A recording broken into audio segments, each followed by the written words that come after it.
기도하겠습니다.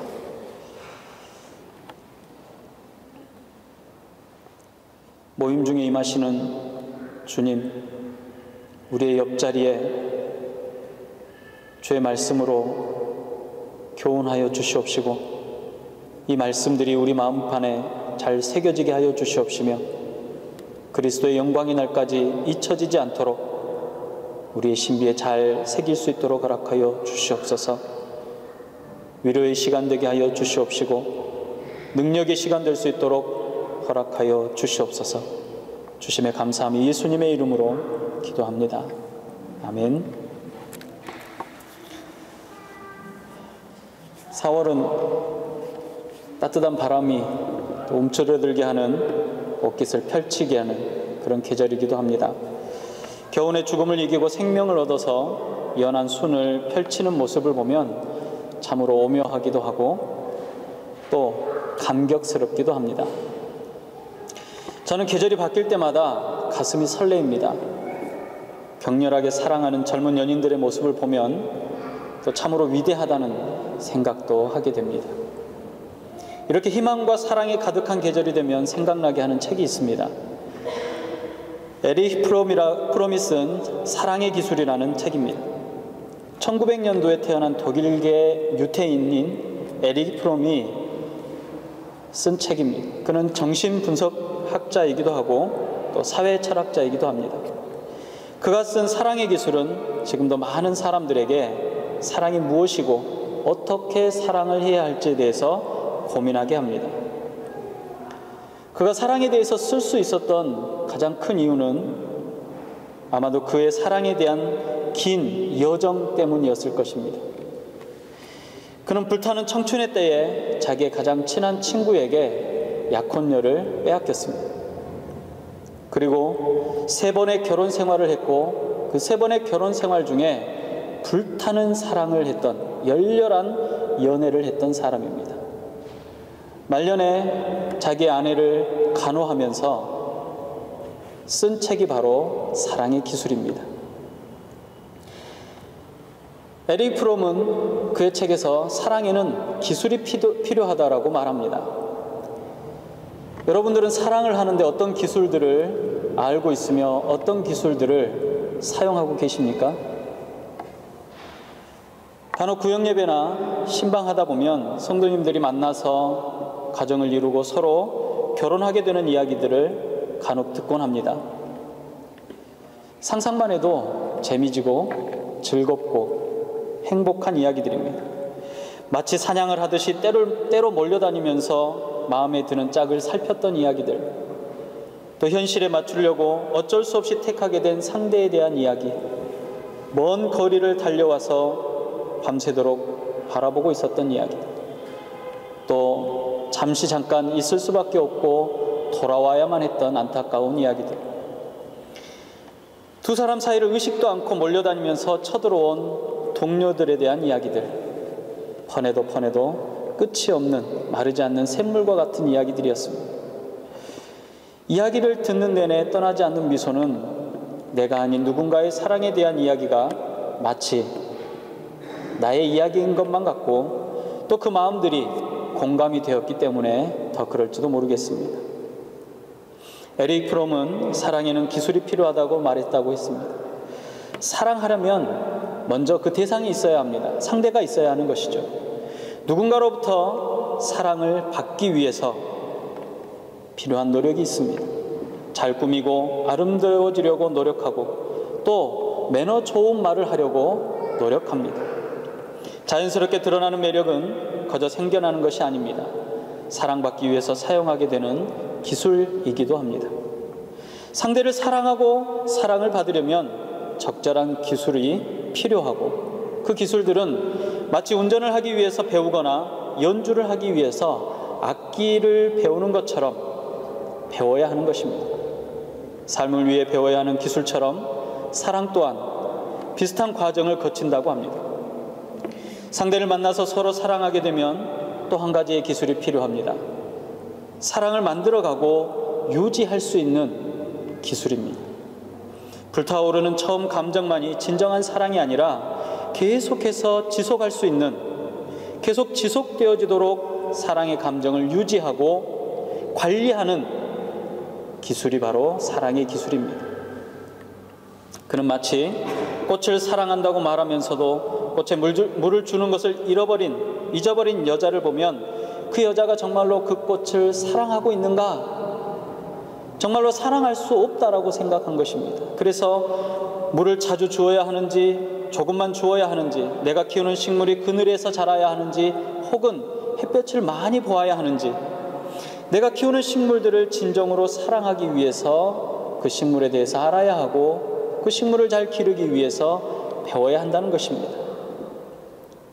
순간적인 감정에만 빠져서 자신의 욕구에 초점을 맞춘다면 그 관심과 욕구는 결코 사랑이 될 수가 없습니다. 사랑한다고 말하는 것은 중요한 전제를 갖춥니다. 사랑하는 존재와 바로 사랑받는 존재인 것입니다. 그 대상이 사람일 경우도 있고 국가나 이념이나 어떤 가치일 수도 있다라고 에릭 프롬은 말합니다. 저는 그렇게 생각합니다. 부부관계에서도 또 부모와 자식과의 관계에서도 마찬가지라고 생각이 되어집니다. 우리는 사랑해야 할 가족과의 관계에 대해서 사실 자세히 또 잘 배우지 못했습니다. 어떻게 하는 것이 진정한 사랑인지 고민해보지 못하고 내 욕구대로 가족을 대하고는 합니다.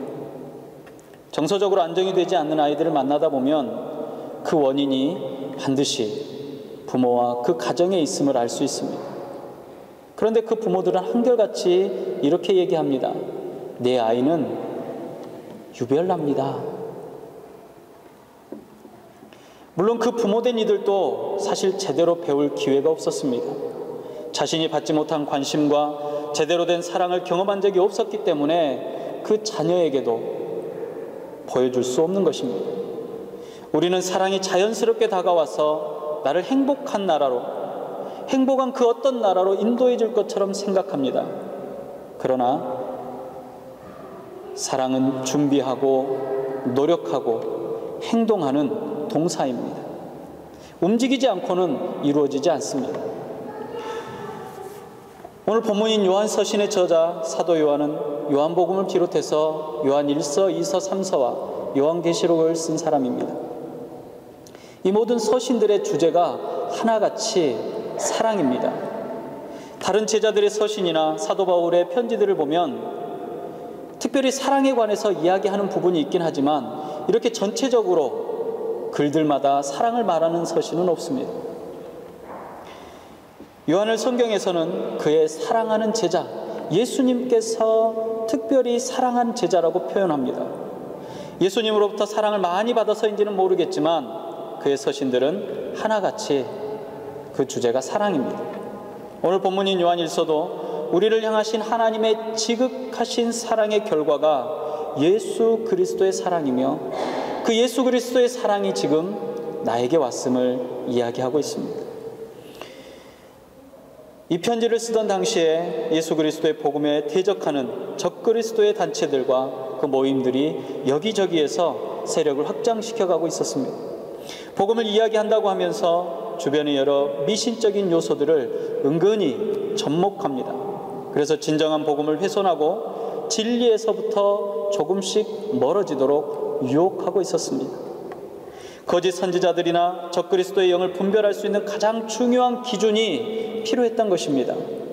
그래서 사도 요한은 바로 하나님의 사랑이 거짓 영을 분별할 수 있는 가장 중요한 기준이 되었고 그 기준을 우리가 반드시 알아야 한다라고 생각했던 것 같습니다. 그래서 사도 요한의 길에서 우리를 향하신 하나님의 사랑이 무엇인지를 말하지 않고는 견딜 수 없어 쓰는 그 편지마다 하나님의 사랑을, 우리에게 향하신 사랑을, 나에게 향하신 사랑을 말하고 있는 것입니다. 오늘 본문의 앞에 부분에 보면 이런 말씀들이 있습니다. 4장 7절부터 10절의 말씀입니다. 사랑하는 자들아 우리가 서로 사랑하자. 사랑은 하나님께 속한 것이니 사랑하는 자마다 하나님께로부터 나서 하나님을 알고 사랑하지 아니하는 자는 하나님을 알지 못하나니 이는 하나님은 사랑이심이라. 하나님의 사랑이 우리에게 이렇게 나타난 바 되었으니 하나님이 자기의 독생자를 세상에 보내심은 그로 말미암아 우리를 살리려 하심. 사랑은 여기 있으니 우리가 하나님을 사랑한 것이 아니요 하나님은 우리를 사랑하사 우리 죄를 속하기 위하여 화목제물로 그 아들을 보내셨음이니라. 하나님께 속하고 하나님으로부터 태어나서 하나님을 아는 사람에 대해서 말하고 있는 것입니다. 그를 하나님께서는 자녀 삼으시고 사랑하셨다고 합니다. 요한복음 1장 12절은 이렇게 말합니다. 영접하는 자, 곧 그 이름을 믿는 자에게는 하나님의 자녀가 되는 권세를 주셨으니 이는 혈통으로나 육정으로나 사람의 뜻으로 나지 아니하고 오직 하나님께로부터 난 자들이니라. 하나님의 사랑의 대상을 분명하게 특정하고 있습니다. 그분의 사랑을 받는 자녀는 하나님께 속한 사람입니다. 그들의 출생은 하나님으로부터입니다. 하나님으로부터 태어나서 하나님을 알고 그분의 자녀가 된 자들의 증거는 그들의 삶 가운데 드러나는 사랑이라고 말씀하고 있는 것입니다. 그 이유는 그 사랑의 원천이 바로 하나님이시기 때문에 그렇습니다. 그 하나님의 사랑은 자기의 독생자를 세상에 보내셔서 마땅히 죽어야 하는 죄인들을 살리신 사랑입니다. 우리가 생명을 얻기 위해서 거듭나는 영광을 누리기 위해서 준비하고 예비한 것들은 사실 아무것도 없습니다. 우리는 이러한 것들에 대해서, 이러한 일들에 대해서 도무지 알 수도 없고 알지도 못합니다. 좋은 집안에서 태어난 사람도 아니고 훌륭한 유전자를 소유한 사람들이 아니기 때문에 그 대상이 될 수도 없습니다. 오직 하나님의 뜻에 의해서 성령님의 인도하심을 따라 예수 그리스도를 영접하는 사람이 하나님의 자녀가 될 수 있는 것입니다. 우리가 하나님의 자녀가 된다는 사실은 그저 자연스럽게 아무런 의미를 담지 않고 기계적인 태어났으니까 그 어떤 결과로만 나타나는 것이 아니라 하나님의 지극하신 사랑이 담겨진 결과가 바로 우리를 거듭나게 하시고 하나님의 자녀가 되게 하셨다라는 사실입니다.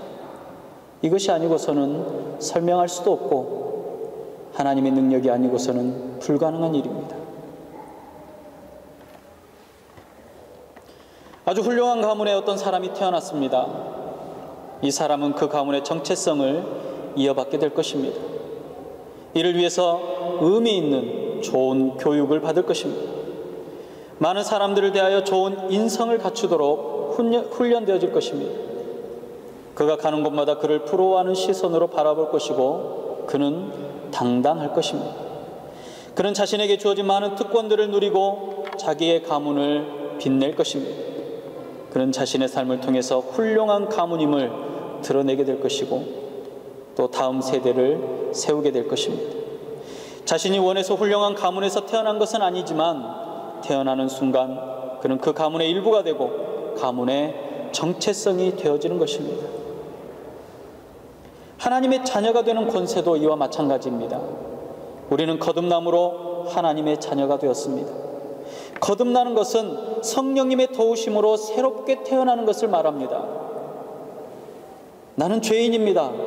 내 죄의 결과는 사망입니다. 영원한 사망입니다. 그런 나에게 예수님께서 오셔서 나의 죄를 위해 죽으셨습니다. 나는 그 죽음과 부활을 믿는 믿음으로 구원받게 되었음을 고백합니다. 이 사실이 바로 예수님께서 그리스도가 되시고 구원자가 되심을 믿는 믿음이라는 것입니다. 이 믿음으로 하나님의 가족이 되어진 것입니다. 하나님의 가족으로서의 삶을 살아갈 수 있도록 허락받은 것입니다. 하나님의 뜻을 따라 이 땅에 살며 그리스도인으로서의 정체성을 드러낼 것입니다. 이 훌륭한 나라와 가문을 이루기 위해서 우리가 애쓰고 수고한 것은 없습니다. 하나님의 나라를 일으키기 위한 수고는 사실 우리의 수고가 아니었습니다. 이미 이루어지고 승리하신 예수 그리스도의 승리가 그 결과적으로 우리의 것이 된 것입니다. 다만 하나님의 사랑의 대상이며 사랑받는 자에게 필요한 것이 있습니다. 그것은 바로 하나님을 사랑하고 그의 계명을 지키는 것이라고 오늘 본문은 말합니다. 다른 표현으로 말하자면 그분의 자녀로서의 정체성을 갖추도록 배우고 익히라는 사실입니다. 예수님께서는 그의 백성들이 지켜야 할 계명을, 절대적인 계명을 말씀해 주셨습니다. 마태복음 22장은 이렇게 말합니다. 예수님께서 이르시되 내 마음을 다하고 목숨을 다하고 뜻을 다하여 주 너의 하나님을 사랑하라 하셨으니 이것이 크고 첫째 되는 계명이요 둘째도 그와 같으니 내 이웃을 내 자신과 같이 사랑하라. 하나님을 사랑하고 이웃을 사랑하는 것은 예수님께서 새로 만드신 율법이 아닙니다. 이미 주어진 율법이요 선지자의 강령이라고 하셨습니다. 하나님의 자녀들이 갖추어야 할 아주 중요한 정체성이고 배워야 할 가치라는 이야기입니다. 서투르고 완전하지 못하지만 이를 위해서 계속해서 노력해야 합니다. 요한일서 4장 12절은 이렇게 말합니다. 어느 때나 하나님을 본 사람이 없으되 만일 우리가 서로 사랑하면 하나님이 우리 안에 거하시고 그의 사랑이 우리 안에 온전히 이루어지느니라. 세상은 믿음 안에 있는 저와 여러분들을 통해서 하나님을 만나게 될 것입니다. 세상은 우리의 삶을 통해서 온 우주를 통치하시고 역사하시는 하나님을 만나게 되는 것입니다. 이미 세상의 승리를 선포하신 예수 그리스도의 영화로운 승리가 성령으로 거듭난 하나님의 자녀에게 주어졌습니다. 우리를 위협하는 어둠의 영과 죄의 구속은 더 이상 우리를 이길 수 없습니다. 사도 요한은 세상이 말하는 이단의 사설이 더 이상 우리를 유혹할 수도 없고 유혹할 수 없도록 분명한 기준을 우리에게 주었습니다. 그리고 그 기준을 통해서 세상을 분별하도록 한 것입니다. 우리에게 필요한 사랑의 기술이 있습니다. 그것은 바로 예수 그리스도를 믿는 것입니다. 그 믿음 안에 있는 것이 바로 하나님의 사랑, 그 하나님의 사랑을 받은 사람의 기술입니다. 그분이 우리를 사랑하신 것처럼 우리도 우리를 사랑하는 것보다 더 많이 우리의 형제들을 사랑해야 합니다. 우리를 통해 세상이 보이는 사랑으로 세상은 하나님을 발견하게 될 것입니다. 바로 예수 그리스도를 구주로 시인하는 저와 여러분들의 믿음이 세상을 이기게 될 것입니다. 기도하겠습니다.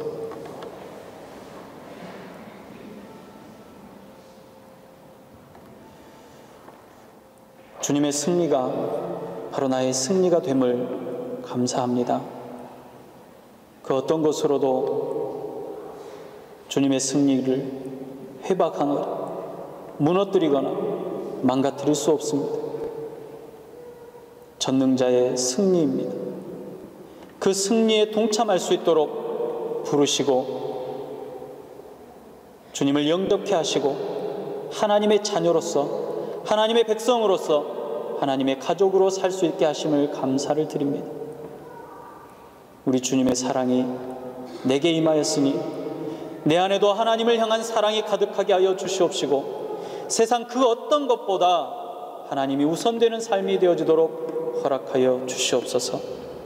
또한 세상을 향하여서 보여주셨던 예수 그리스도의 사랑이 우리 안에 임해서 내 몸을 사랑하는 것처럼 나의 이웃들을 사랑할 수 있도록 허락하여 주시옵소서.